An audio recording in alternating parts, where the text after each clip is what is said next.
চলে আসলাম আবারও একটা নতুন রেসিপির সাথে। নমস্কার বন্ধুরা, আপনারা দেখছেন সুব্রত অর্চনার রান্নাঘর। আজ আমাদের রান্নাঘরে হচ্ছে মাংসর কিমা দিয়ে কাবলি ছোলার ঘুগনি। এটা নতুন কোনো রেসিপি নয়, প্রায় সব বাড়িতেই হয়ে থাকে। তবে আমি কি করে বানিয়ে নিচ্ছি সেটাই আজ আমি আপনাদের সাথে শেয়ার করতে যাচ্ছি। আসুন দেখে নেওয়া যাক আমার আজকের রেসিপি। মাংসর কিমা দিয়ে কাবলি ছোলার ঘুগনি বানিয়ে নেওয়ার জন্য এখানে আমি 150 গ্রাম কাবলি ছোলা নিয়েছি। ছোলাগুলোকে আমি 8 থেকে 10 ঘন্টা জলে ভিজিয়ে রেখেছি। দেখুন ছোলাগুলো ফুলে ডবল হয়ে গেছে।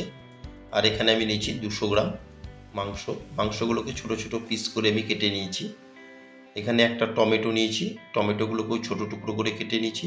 3 থেকে 4টে নিয়েছি কাঁচা লঙ্কা, 2টো নিয়েছি বড় সাইজের পেঁয়াজগুলোকেও কুচিয়ে নিয়েছি। আর এখানে নিয়েছি আমি একটা বড় সাইজের আলুটাকেও ছোট টুকরো করে কেটে নিয়েছি। আপনারা যদি আলু দিতে পছন্দ না করেন তাহলে আলুটাকে স্কিপ করতে পারেন। আর কিছুটা নিয়েছি ফ্রেশ ধনেপাতা। আর এখানে আমি আদা রসুনের পেস্ট নিয়েছি। প্রথমে আমি ছোলাটাকে সেদ্ধ করে নেব, সেই জন্য একটা প্রেসার কুকার নিয়েছি। এর মধ্যে আমি ভিজিয়ে রাখা ছোলাটা দিয়ে দিচ্ছি। আমার মতন এইভাবে যদি আপনারা ছোলাটা সেদ্ধ করেন তাহলে কিন্তু ঘুগনিতে খুব সুন্দর একটা টেস্ট হবে। এর মধ্যে আমি দিয়ে দিচ্ছি 2টো তেজপাতা, মাঝখান থেকে আমি ছিঁড়ে নিয়েছি। আর দিয়ে দেবো আমি হাফ টেবিল চামচ সাদা জিরে, কিছুটা দিয়ে দেবো আমি গোটা গরম মশলা। এর মধ্যে এলাচ আছে, দারচিনি আছে, লবঙ্গ আছে। আর দিয়ে দেবো আমি 1 টেবিল চামচ আদা রসুনের পেস্ট।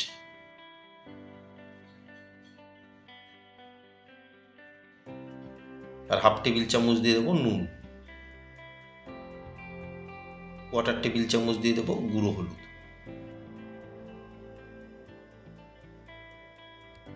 আর মেজারমেন্ট কাপের 1.5 কাপ মতন দিয়ে দেবো আমি এতে জল। খুব বেশি জল দেবো না।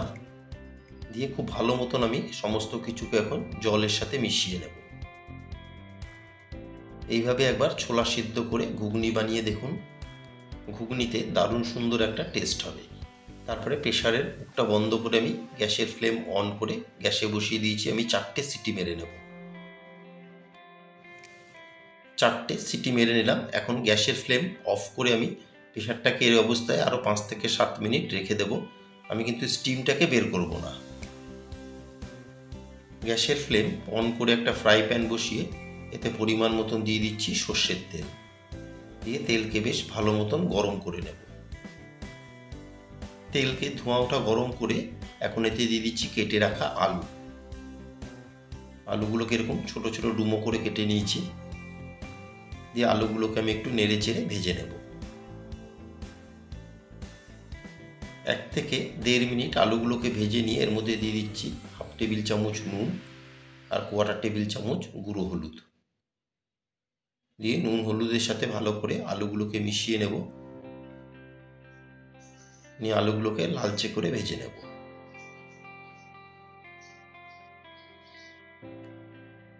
নুন হলুদ দিয়ে আলুগুলোকে আরও 3 থেকে 4 মিনিট আমি ভেজে নিলাম। দেখুন আলুগুলো বেশ লালচে করেই ভেজে নিয়েছি। এখন ভেজে নেওয়া আলুকে তেল ঝরিয়ে একটা প্লেটে তুলে নিচ্ছি।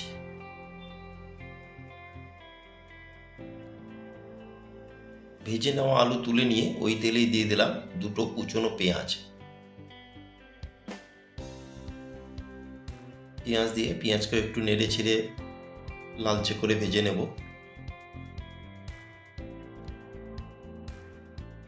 2 থেকে 3 মিনিট পেঁয়াজগুলোকে নেড়ে চেড়ে একটু লালচে করে ভেজে নিলাম। এখন এর মধ্যে দিয়ে দিচ্ছি কেটে রাখা টমেটো। এই টমেটোকেও পেঁয়াজের সাথে কিছুক্ষণ কষিয়ে নেব, যতক্ষণ না পর্যন্ত টমেটোগুলো সেদ্ধ হচ্ছে। টমেটোকে মিশিয়ে এর মধ্যে দিয়ে দিলাম 4টে চেরা কাঁচা লঙ্কা। ঝালটা অবশ্যই আপনারা আপনাদের স্বাদ মতন বাড়িয়ে বা কমিয়ে নেবেন।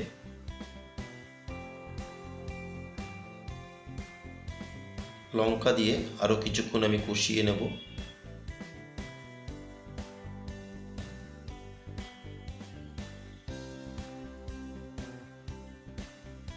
টমেটো একটু সেদ্ধ হয়ে গেছে। এখন আমি এতে দিয়ে দিচ্ছি আদা রসুনের পেস্ট।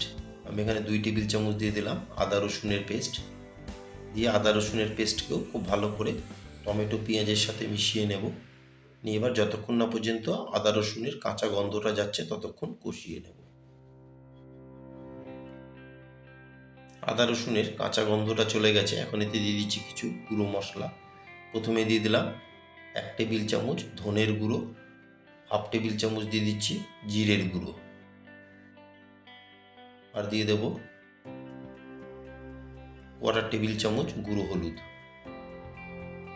আমি ছোলা সেদ্ধ করার সময় কিছুটা গুঁড়ো হলুদ ব্যবহার করেছিলাম। 1/2 টেবিল চামচ দিয়ে দিলাম রেগুলার লঙ্কার, আর 1/2 টেবিল চামচ কাশ্মীরি লাল লঙ্কার গুঁড়ো। এটা জাস্ট রঙের জন্যই দিলাম। দিয়ে সমস্ত মশলাকে খুব ভালো মতন পেঁয়াজ আর টমেটোর সাথে মিশিয়ে নেব। মশলাগুলো যাতে নিচ থেকে জ্বলে না যায় সেই জন্য আমি সামান্য একটুখানি জল দিয়ে দিলাম। যেই বাটিতে আমি আদা বেটে রেখেছিলাম সেই বাটি ধুয়েই জল দিয়ে দিলাম। গ্যাসের ফ্লেম মিডিয়ামে রেখে আমি একটু সময় নিয়ে মশলাগুলোকে বেশ ভালো মতন কষিয়ে নিয়েছি। দেখুন মশলা থেকে তেল সেপারেট হওয়া শুরু হয়েছে। এই সময় আমি এতে দিয়ে দিলাম কেটে ধুয়ে রাখা মুরগির মাংসর কিমা। আমি কিন্তু কিমাগুলোকে একটু বড় করে করেছি, একদম ছোট করে করিনি। দিয়ে মাংসকে খুব ভালো মতন সমস্ত মশলার সাথে মিশিয়ে নেব। খুব ভালো করে মাংসর সাথে সমস্ত মশলাকে মিশিয়ে নিয়ে এখন একটা কভার দিয়ে আমি 5 থেকে 7 মিনিট রান্না করে নেব।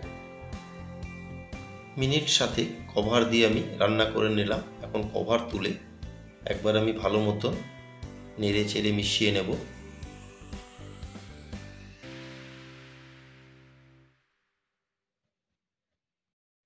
বাকি মাংসটা আমি কভার ছাড়াই বানিয়ে নেব।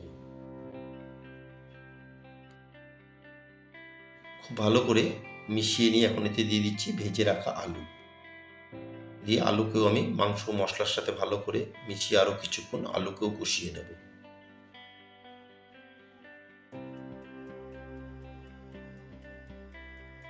এইভাবে মাংসর সাথে আলুগুলোকে কষিয়ে নিলে আলুটা সেদ্ধও হয়ে যাবে তাড়াতাড়ি। নিত্য নতুন সহজ ঘরোয়া রেসিপি পেতে হলে আমার চ্যানেলটি সাবস্ক্রাইব করে আমার পাশে থাকবেন, আর পাশে থাকা বেল আইকনটি প্রেস করে রাখবেন। যখনই আমি নতুন কোনো ভিডিও আপলোড করব সবার আগে নোটিফিকেশন আপনাদের কাছে পৌঁছে যাবে। গ্যাসের ফ্লেম মিডিয়ামে রেখে আমি 5 থেকে 7 মিনিট আলু আর মাংসকে ভালো মতন কষিয়ে নিলাম। দেখুন মাংস থেকে তেল সেপারেট হওয়া শুরু হয়েছে। ঠিক এই সময় আমি এতে দিয়ে দিচ্ছি সেদ্ধ করে নেওয়া কাবলি ছোলা, আর সেদ্ধ করা জলটাও আমি এতে দিয়ে দিলাম। দিয়ে খুব ভালো মতন এখন আমি সমস্ত কিছুকে মিশিয়ে নেব।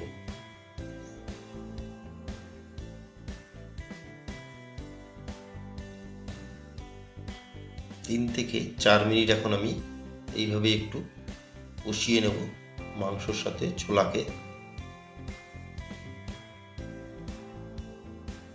আর আমি কিছুটা জল গরম করে রেখেছিলাম, সেই উষ্ণ গরম জলটাও এতে দিয়ে দেব। দিয়ে জলের সাথে খুব ভালো মতন এখন আমি মিশিয়ে নেব।